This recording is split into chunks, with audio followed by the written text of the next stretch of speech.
America's debt is one of the biggest threats to the whole world right now. Moody's, the credit rating agency, has dropped their rating of America's creditworthiness for the first time in over 100 years. The big, beautiful spending bill has just passed the House and it's going on to the Senate. Trades and tariff talk put U.S. Treasury bond rates on display. Is America's debt going to destroy the global economy? We're going to look at this and more on today's Trumpet World. America is addicted to debt, but I've been hearing stories about how catastrophically huge America's government debt is pretty much for as long as I can remember hearing anything on the news. So I'm joined by our U.S. correspondent, Andrew Miiller. Andrew, why should we worry about this now? I think the important thing now that is actually causing people outside the Trump editorial department, people like Warren Buffett, Ray Dalio, even some former members of Barack Obama's budgetary team, to sound the warning is really the debt to GDP ratio.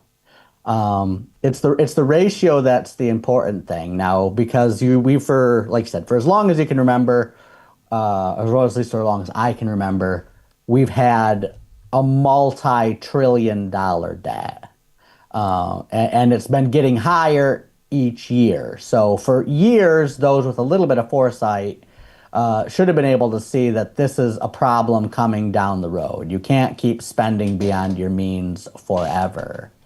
Now we're actually getting to the point where the debt itself, it's about 37 trillion, and that's definitely a scary number just because a trillion is a big number.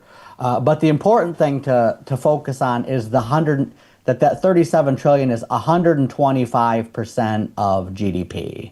So our debt's actually bigger than our economy. So at this point, if America dedicated everything that it produced for an entire year, all goods, all services, and all of that was dedicated towards paying off the debt, it still wouldn't pay America's debt off. Right. You'd only pay off about 4/5 of it in that case, which is concerning because the bigger your debt to GDP ratio is, because you owe interest on the debt, and so the bigger that debt to GDP ratio is, the more of your budget goes to interest payments. Right now, I think it's roughly 20% of all tax revenue goes to interest. So when you pay taxes, 1 out of every 5 tax dollars you pay is just interest on the debt America already has. And because America keeps running, it looks like this year it's going to be a $2 trillion deficit, that debt to GDP ratio goes up. That percent of the budget that goes to tax revenue keeps going up, to where now the Congressional Budget Office is telling us that assuming Treasury bond rates stay below 4.6% for the next couple decades, which probably won't happen, by the year 2044, that's less than 20 years away, America's going to be in a place where they basically have to borrow for all government spending. Like the taxes you pay will just pay for interest. America would go bankrupt before it reaches that point. But that's why I think Warren Buffett he just recently, in one of his last shareholder meetings, was saying that America needs to get its budget deficit down below 3%. I think he chose that number because the U.S. economy grows at roughly 3% a year. So if the economy grows at 3% and your budget deficit's 3%, your debt to GDP ratio stays constant.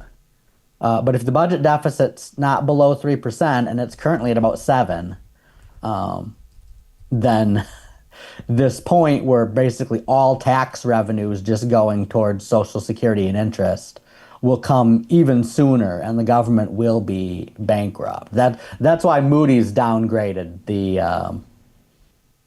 United States from a triple A to a double A rated economy, because they just know that, like, well, your long-term plan is not a solvent plan. So you've talked a fair bit about DOGE over the last 6 months or so, and that has kind of been Donald Trump's biggest solution, at least one in the, say, the election, that we're going to come in, we're going to strip out the fact there's a huge amount of wastage in Washington, and we'll be able to balance the budget and get the deficit under control without having to make cuts that affect American citizens. Is DOGE the answer? Is that going to... Do we not have to worry about the extra giveaways and things in the big, beautiful bill because DOGE is going to get things back in line? DOGE is part of the answer, but it's far, far, far from the entire answer. Donald Trump's only been in office roughly 4 months, and this new big, beautiful spending bill, DOGE has cut about $160 billion in non-defense, non-entitlement spending, which is pretty good progress for 4 months, I'd say. I've actually been pretty pleased with the progress DOGE has made, just trimming wasteful spending and making the government just more efficient. Now, the the problem with the big, beautiful budget bill is that even though DOGE cut $160 billion in non-defense, non-entitlement spending, the bill raised defense spending by about $116 billion. It added about $34 billion for border control. Social Security cost went up some, and it extended the tax cuts.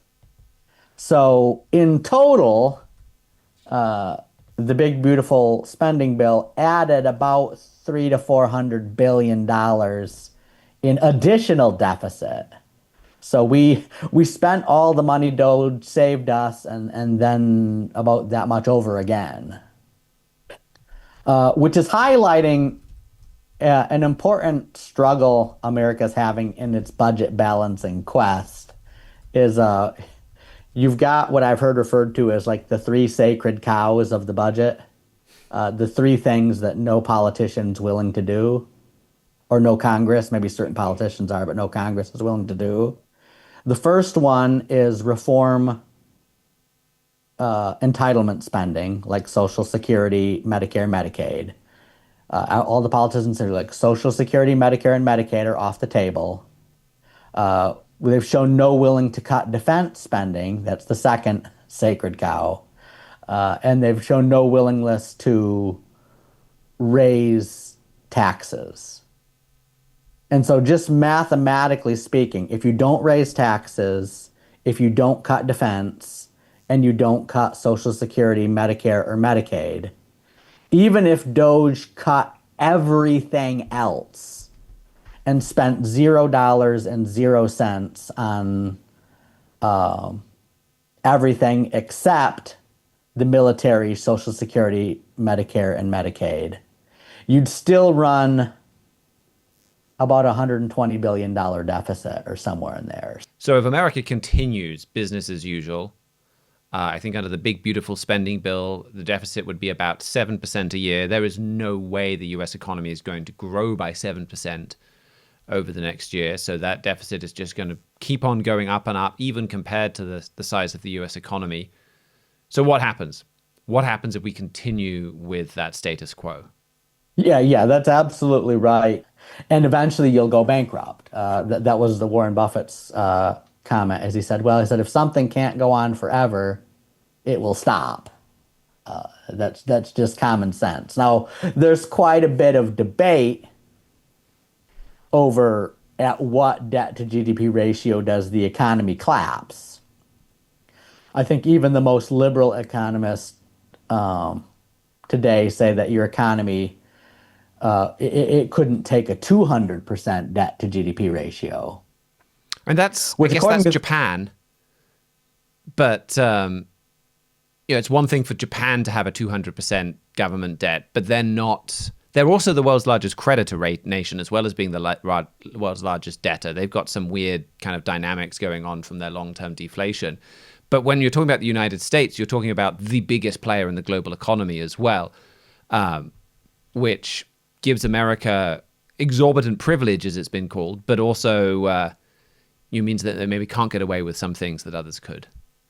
Right, yeah. Well, the fact that the dollar's the reserve currency has helped us kick the can down the road a little bit, just because we can borrow money at 4.6% or whatever I think that's what the 10-year Treasury yield is right now. I didn't check it this morning. It goes up and down a little bit. So we can borrow money at a pretty low interest rate. But again, as rating agencies keep moving down your credit rating, those interest rates go up. If 10-year Treasury yields were as high as they were under Carter in the 70s, we'd be bankrupt already. There's no way we could finance a $37 trillion debt off the interest rates we paid in the 70s. Because it's low, Warren Buffett's comments was that he's like, if we don't get the deficit below 3%, we're going to go bankrupt. He's like, maybe it will happen in 2 years. Maybe it will happen in 20 years. He's like, I don't know, but it will happen. We've run, our debt. Our deficit's been higher than our economic growth for well over a decade, and there seems to be no sign of that slowing down. I think, actually, I wrote an article a few years ago called "Can America Afford Its Military?"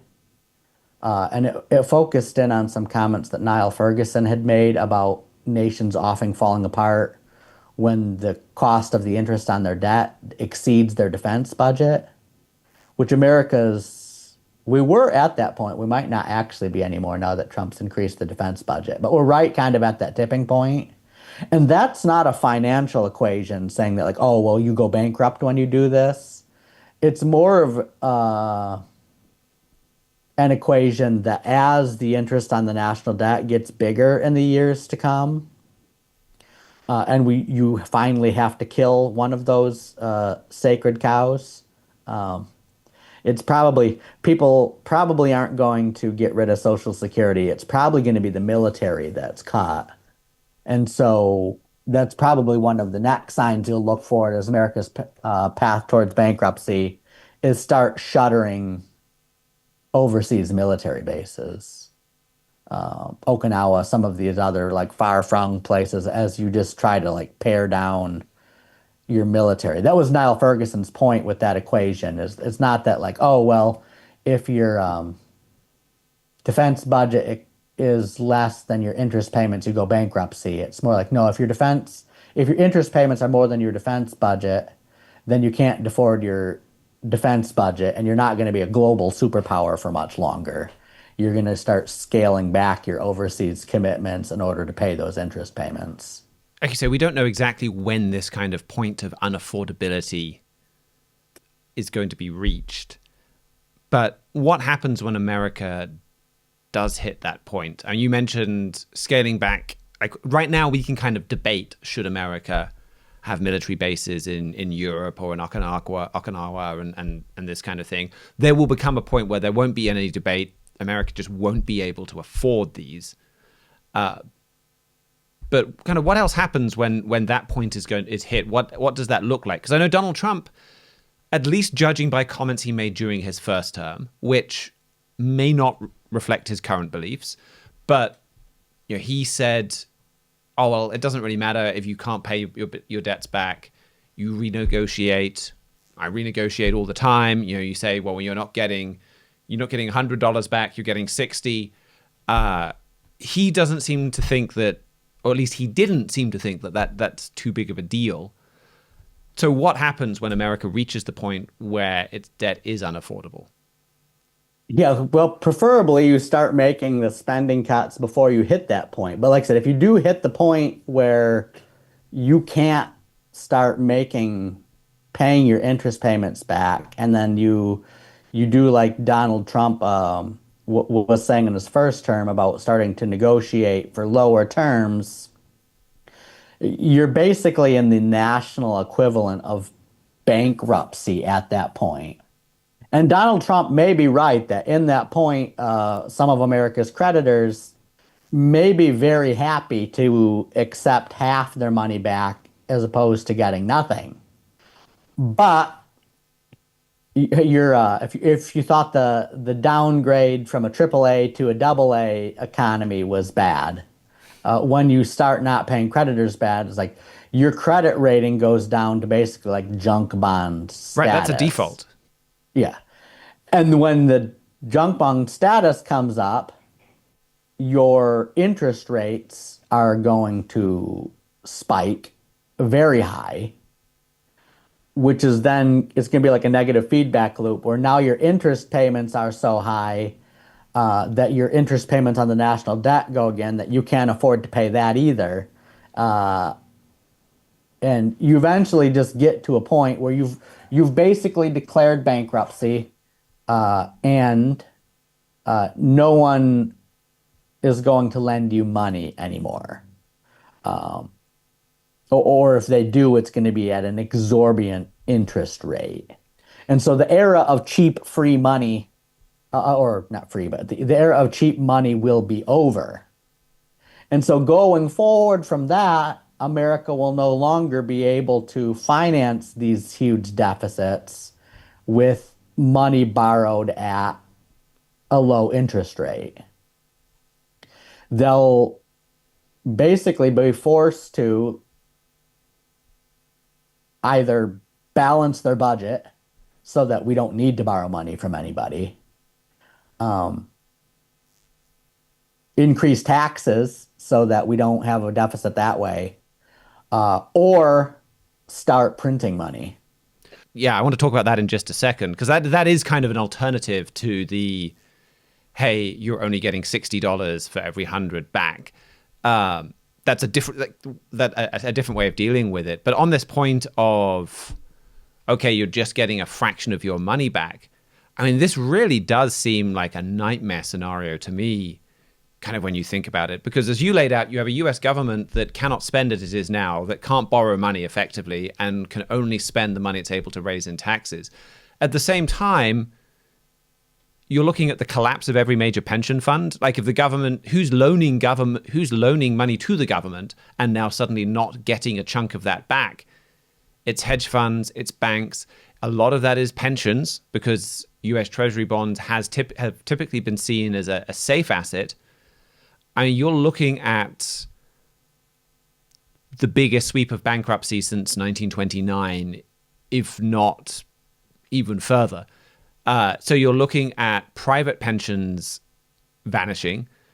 You're looking at mass unemployment as companies go under, at the same time as you have a government that cannot afford to give unemployment benefit, that cannot afford to give Medicare and Medicaid, that has promised, hey, I'm going to take your money in Social Security, I'm going to look after that money for you, and then I'm going to give you your money back as a pension, but then doesn't have any money to give back at a pension and can't borrow any money as a, like, I mean, this seems beyond economic crisis and more like people starving to death type territory if you go down all the way to the logical conclusion of what a kind of a hard default could look like there, right? Yeah, those are all extremely likely options. I mean, you look at you talk about the America's reserve currency status as as a extraordinary privilege because it allows you to borrow money cheaply. It's basically like a very low interest credit card. Then you get to a default situation where you lose that privilege, and you can no longer afford the interest rates to borrow money, and you're forced to either slash spending, raise taxes, or start printing money. There have been definitely historical precedents for that, and usually you're looking at like Robert Mugabe's Venezuela or Weimar Germany or Right. So I mean, Venezuela maybe I'll now. just introduce this more fully, and then you could go on with what you were saying, because that's the other way of dealing with this, the one that's a little more, say, underhand or less upfront, and that is you print money and you use that to pay the debt off. So you're still, if somebody's owed $100, they're still getting $100 back, but because the government controls the printer, those $100 are not worth it. They're not worth as much as they used to be. So that isn't a default. That avoids America kind of losing its credit rating in that massive way. And I think also it's something to a degree that is almost forced to happen, because at this point, like you said, if interest rates go to where they were under Jimmy Carter, the government goes bankrupt. I mean, at the end of the day, that means the Federal Reserve can't raise interest rates to control inflation in the way that it has done in the past. It is limited now in how much it can keep inflation under control because of American borrowing. So kind of America does seem like it's heading down this path where inflation is used to reduce the American debt. Okay, we can't grow the economy by 7 or 8% each year, but if we inflate the dollar by 7 or 8% each year, we can shrink the debt that way. But you were just talking about the consequences then of going down that route. Yeah, and I think that's actually probably, if I had to guess, the most likely route America would take, just based off past behavior. You look at how America dealt with the 2008 financial crisis. You look with how America dealt with the 2020 COVID lockdowns. In both cases, there was a lot of quantitative easing. I think at one point it might still be true that like one in every $5 in circulation was put into circulation since the COVID pandemic. And so, because if your options are cut spending, raise taxes, or print money, because you can't borrow anymore because you're not creditworthy. If you were willing to cut spending, if you had the political will to cut spending, you should be doing that now before we get to this nightmare situation. So it doesn't seem like America has that political will. So in which case you'd be raise taxes, which they've also shown themselves not to have the political will to do. It seems like printing money is the second easiest option, as opposed to borrowing it. So if you get cut off at the borrowing source and can no longer afford to borrow, I think America would probably just start printing. It's what other nations historically have done when they get in that bad situation. But then you get cases like, you look at societies that have done this. You've got Robert Mugabe's Venezuela, to where the amount of money that you could have used to have bought a house in 2000 would have bought you a banana in 2008. Or Weimar Germany, where you're papering walls with Deutschmarks or Reichsmarks, whichever it was, because it's literally cheaper. The paper in the mark is cheaper than the paper in the wallpaper. So yeah, you don't want to buy wallpaper because the wallpaper is worth more than the money is. And this is where I think this is worth talking about on Trumpet World. This show focused on the world, because when Zimbabwe did hyperinflation, it was terrible and catastrophic for Zimbabweans. If America does this, this is terrible for the world. I talked about the consequences of America just saying, okay, we're not paying back all of our debts. Whether you have that or whether you have an America that says that really inflates the currency, that's bad for everybody. Because dollars denominate the global trading system, any large business holds lots of dollars. Any large pension fund whether they're in Germany or France or Britain or in New York, they're going to hold a lot of dollars. So if you devalue the dollar or devalue US Treasury bonds, because a lot of these dollars are going to be held in Treasury bonds, you're hurting everyone. So what you could see this doing is, this will be a global financial crisis. And at this point, it basically seems like America, the car is speeding to the wall. There's an opportunity now to pump the brakes. That's not being taken. We still don't know exactly, is America going to accelerate all the way until it smashes into the wall and it's going to be absolutely catastrophic? Are they going to pump the brakes and it will still be too late? They're going to hit the wall, but not as high a speed. There's still those things that we don't know.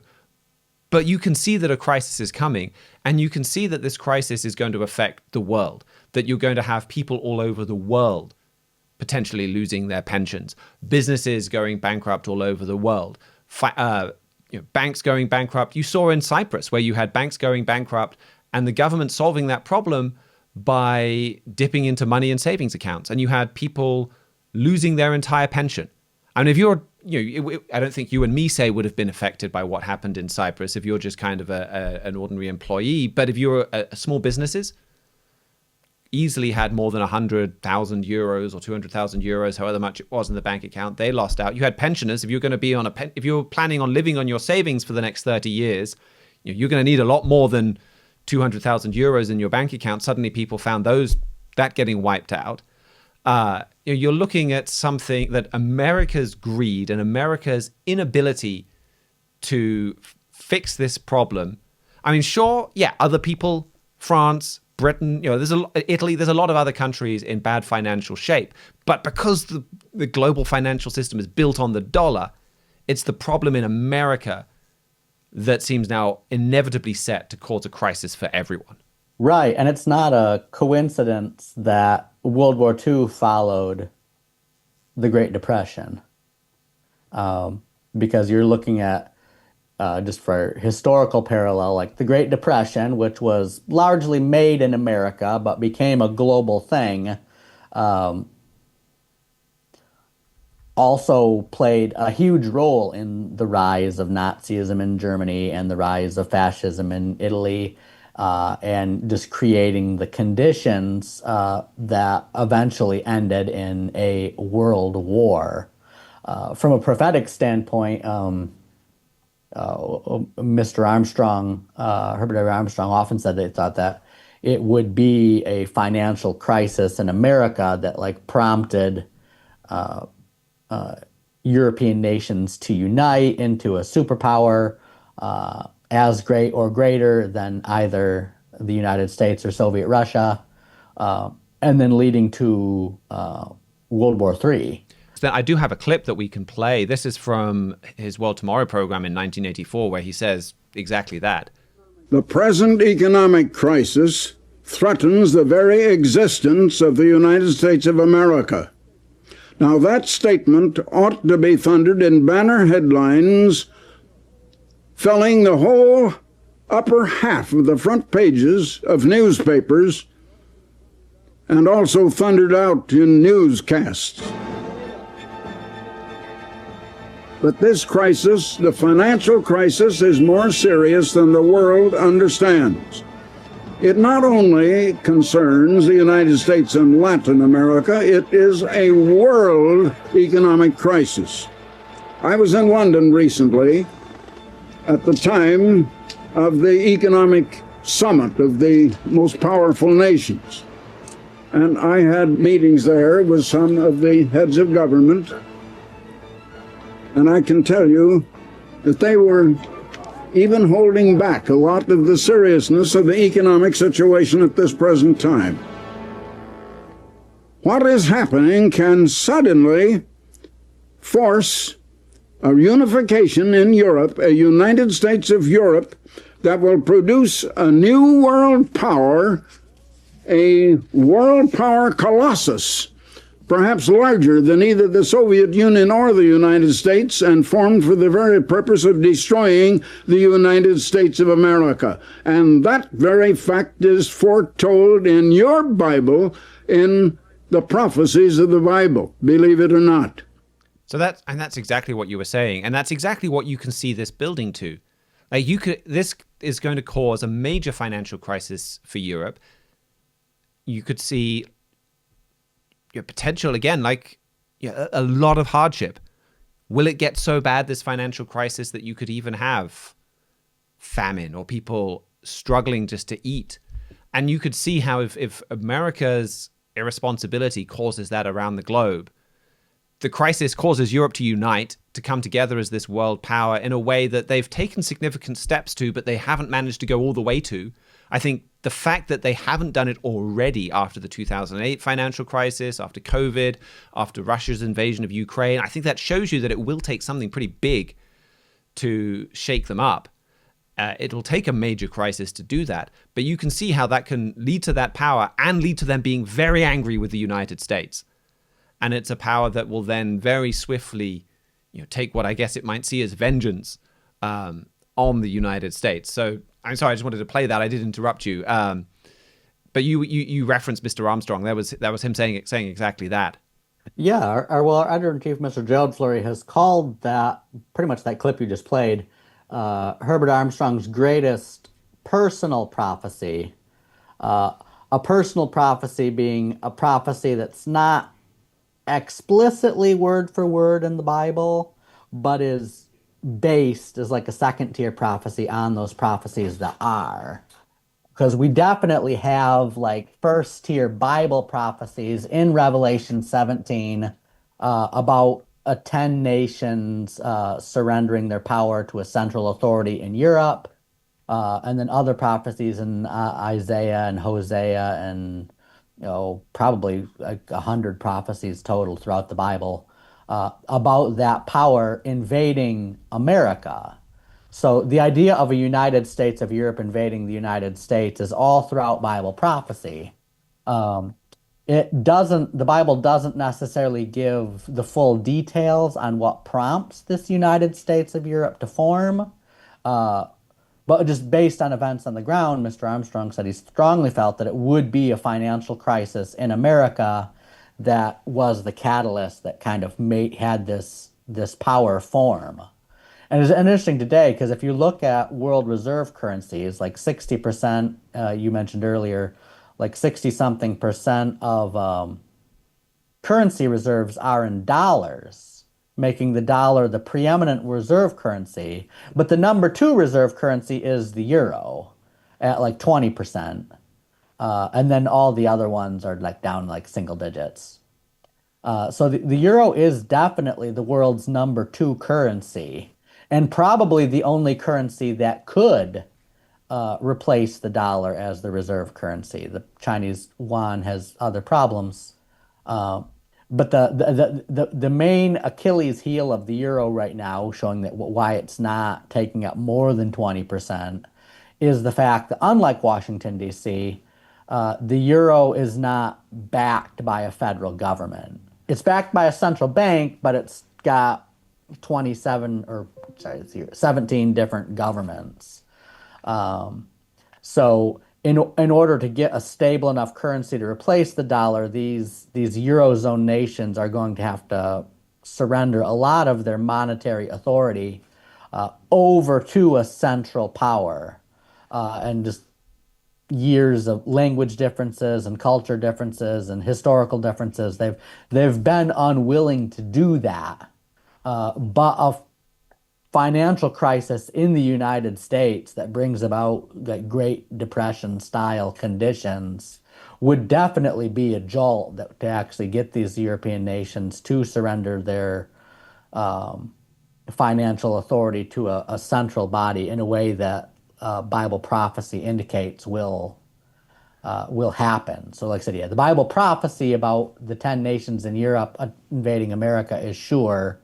And then Mr. Armstrong's prediction that it would be a financial crisis that causes these 10 nations to form definitely looks like events are heading that way. Yeah, you can really see that forecast for Mr. Flurry happening before your eyes. And I think one final thing that I thought was interesting in this same World Tomorrow program, and he did talk about the cause, and this is what he had to say about that. There's something more than just making money. But making money has been the whole thing in this world. When we live the way of get, that means get money, because money is the medium of exchange used in everything people want to get. It all gets back to money, and money is involved in the whole banking structure. So when we come to a banking crisis, a financial crisis, you're getting down to the crisis of the way we live and the very root of people. That's why, my friends, that the love of money is the root of all evil, and that is a law. It is the root of all evil. The other way, of course, would be generosity and love and cooperation and helping. There isn't much of that in this world, not much of that in the world. All world troubles and all of our nuclear fears and the fear of blowing up the whole world of the war, it comes over possession of goods and things and the power of controlling areas of this earth and the wealth that comes out of the earth. That is what is back of everything, and that's why this financial crisis is such a crisis, and it's a thing that people have not understood and they have not realized. But he brought it back to cause and effect, and that it is getting and selfishness, and he went right back and talked about, well, there's two ways of life, give and get, and it's this way of get that is causing this disaster. And like I said, that's not unique to the United States. The United States problems uniquely affect the rest of the world, in which, say, someone like Italy that's also massively in debt isn't going to echo around the world in the same way. But these problems are being caused by that get philosophy, and all of our finance is built on that get philosophy. However, he also talked about where this is leading. And this is leading to ultimately, the rise of this European empire, a massive, not just economic, military crisis for the world, huge amounts of destruction, but then this. And that's the sign of Jesus Christ in the heavens. And then shall all the tribes of the earth mourn, and they, the people on the earth, shall see the Son of Man coming in the clouds of heaven with power and great glory. He's coming to end this world that is built on the get philosophy, built on competition and strife and violence and warfare and of unsolvable problems and troubles harming so many human lives. And then will come the second coming of Christ and a happy and a peaceful world tomorrow. It's leading to Jesus Christ getting involved in world events and ending the philosophy, the way of life, the get way of life that caused all of this, and bringing the give way of life and a sound economic system to the whole world. Well, thank you very much for joining us with that, Andrew. We'll take a quick break. When we get back, we'll look at a different story that also has the potential to point forwards to this wonderful rule of Jesus Christ. And that is actually King Charles's visit that he's just finished to Canada. We'll be right back. What is the future of Canada? To be the 51st state of the US? To splinter with perhaps Alberta and Quebec going their separate ways? Or even perhaps as the 28th member state of the European Union? Canada's future is up in the air. There's a great deal of uncertainty. And in the midst of all of this uncertainty, King Charles landed in Canada on Monday for his first visit there as king. So to tell us more about this trip, I'm joined by our Canadian correspondent, Abraham Blondeau. Mr. Blondeau, how big of a deal is this trip for Canada?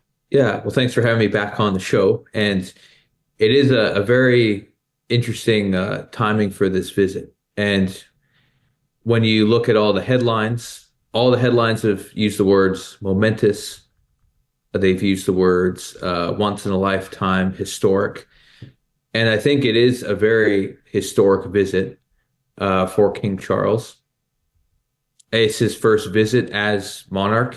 I think the last time he was here was about 3 years ago in 2022. And so it is an important moment because Canada, I think as a nation, we're at a crossroads. So when you watch the videos, there's the cheering crowds. There are still quite a few people who love the monarchy in Canada. But the government is working very hard to have as much pomp and pageantry as they can.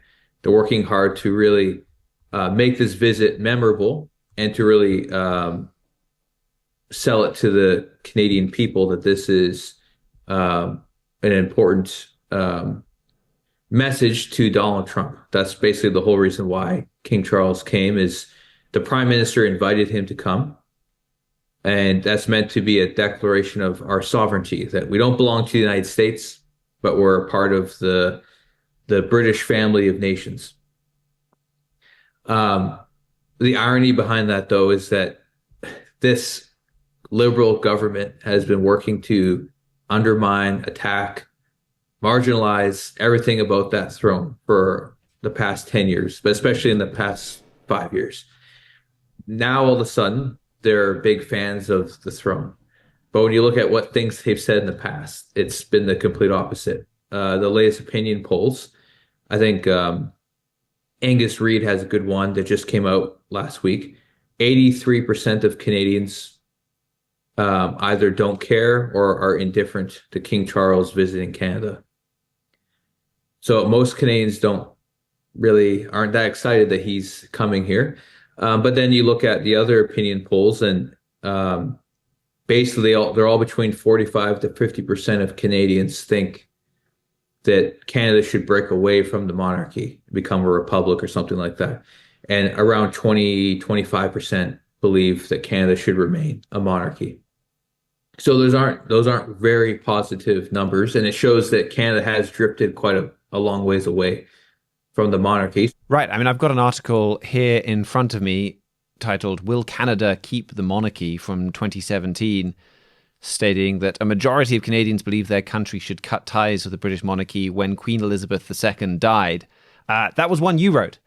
So you've got that drift towards cutting ties. So is that the story here? Donald Trump just saved the monarchy in Canada, and that now the red carpet is being rolled out with more gusto because of President Trump's talk of a 51st state and trade wars? Well, I think that's an angle it could go for sure. Some articles have pointed out how since Donald Trump's the tariffs and the annexation threats, that approval for the monarchy has gone up. That people think that there is a lot of value to staying a part of the monarchy, but it's been pretty minimal, at least in what the polls are saying. But I think the thing is, this should be an opportunity for the king, for the Canadian government to show why that throne is important to Canada, why it is a cornerstone of our democratic system, of our identity. This should be an opportunity to boost that. And I think that could be a trend that goes. Unfortunately, just from recent history, and even just looking back at the last throne speech that was given by Queen Elizabeth II in 1977, these moments aren't really used to build the positive heritage of Canada. They're actually meant just to further a radical left agenda. I went and read through Queen Elizabeth's speech in 1977 when she opened Parliament. That's the last time a British monarch did that in Canada. And it was pretty shocking just how it's almost, you could almost give the same speech today and it explains exactly what's happening. High cost of living, inflation, Canada trying to do energy projects. All that hasn't changed since 1977. Trying to build up pipeline to Eastern Canada, try to build a pipeline to the Arctic security. All that's there in 1977. But some of the more interesting parts of the speech is the Queen talks about Canada needs to reform its values. It needs to change. It needs to move more towards a socialist direction. Now, just for the listeners, so when a monarch gives a throne speech, they don't write the speech. The government writes the speech for them. And usually the monarch can give a few comments at the beginning that are their personal statements or sentiments, but otherwise it's written by the government. And so in 1977, Pierre Trudeau wrote that speech. And it paved the way for a pretty extreme agenda, because just 5 years later, you had the Charter of Rights come in, which transformed Canada. And that was a huge moment that decoupled Canada from the throne in that British, the constitutional system. And so if you fast forward to today, the objective of this government is to use this throne speech to legitimatize their government and to advance their agenda. If you look at things that the Liberal government policies, I know we have a different prime minister, but the party hasn't changed. It's the same. And even the governor general, who is supposed to represent that institution, right, the throne. Both of those have, especially since 2021, when they supposedly found the graves of the Indigenous children in Kamloops, even though they haven't been able to find any. So they use that residential school narrative to attack the throne, change history as it's written and taught in schools, to say that, well, the throne is colonial, it's racist, it caused all these terrible things in Canada. Mary Simon said when Mary Simon's the Governor General, when King Charles was coronated, she said that, well, King Charles should probably apologize for Indigenous racism and genocide. When in 2021, when those protesters in Winnipeg tore down the statue of Queen Victoria, beheaded it, vandalized other statues of Queen Elizabeth II and other British figures that year, the Liberal government did nothing. There was no prosecutions. They encouraged it. And Mary Simon said, well, that's just part of the process of recognizing our colonial legacy. So the same people who are in power today, they've been propagating a narrative and agenda to paint that monarchy as racist and to and kind of push Canada away from that. And so when they come out today and say, well, it's a great thing. I mean, Mary Simon said, well, it's a cornerstone of our values. That they're not being truthful. We have the receipts of how they actually feel, of what they actually want to happen to this country. And so sadly, unless there's a change of heart or leadership, all these things have been in motion for a long time. And this is just a politically expedient show of love for the monarchy to advance that agenda that is still going on, that we've talked about the trumpet for many years. I guess the counterpoint would be, could there be anything more Canadian than a monarchy that comes to Canada just to say sorry?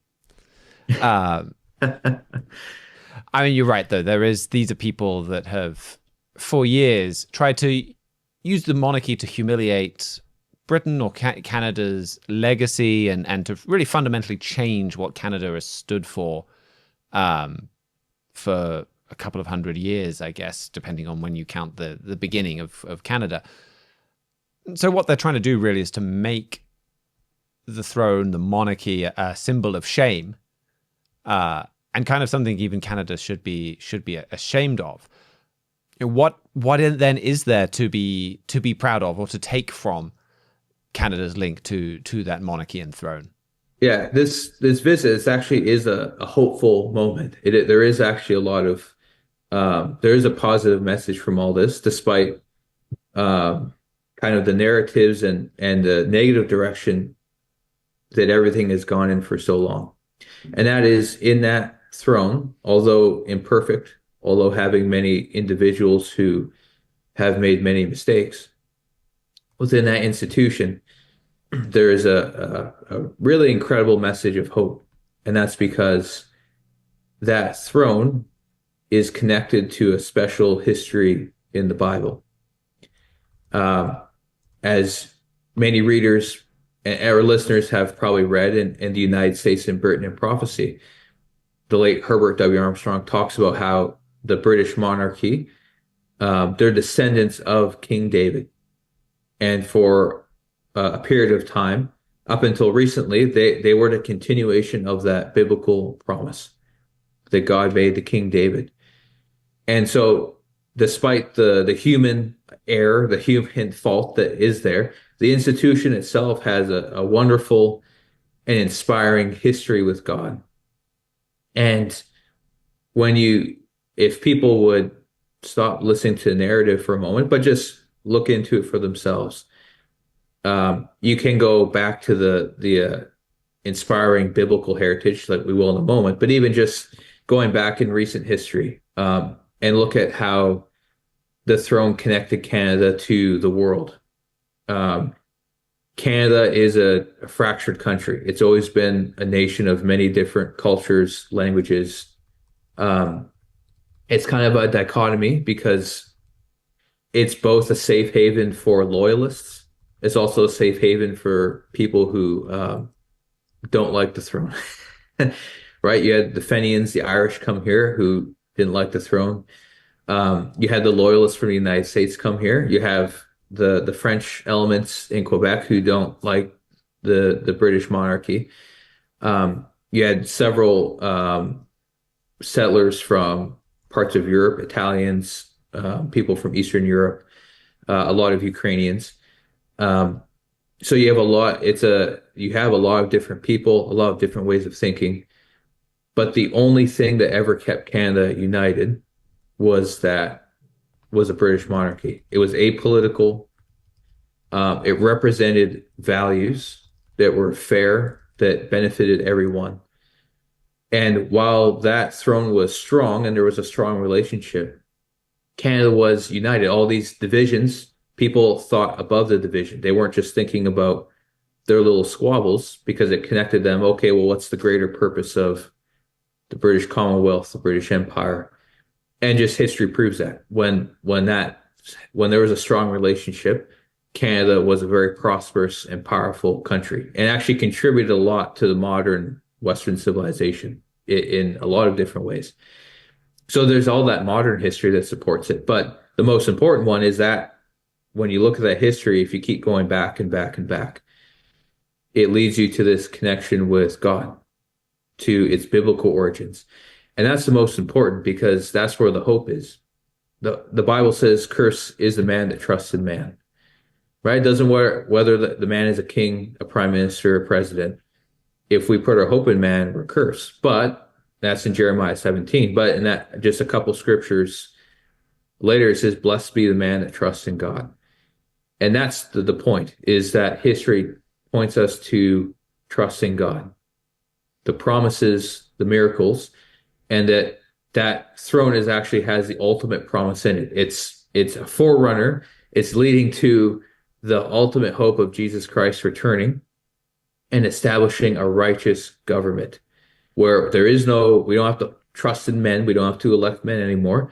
There's a perfect God, Jesus Christ, who will rule and establish a government of hope and peace and prosperity by administering God's law and God's way of life. I mean, that's what we all yearn for. That's what we all search for.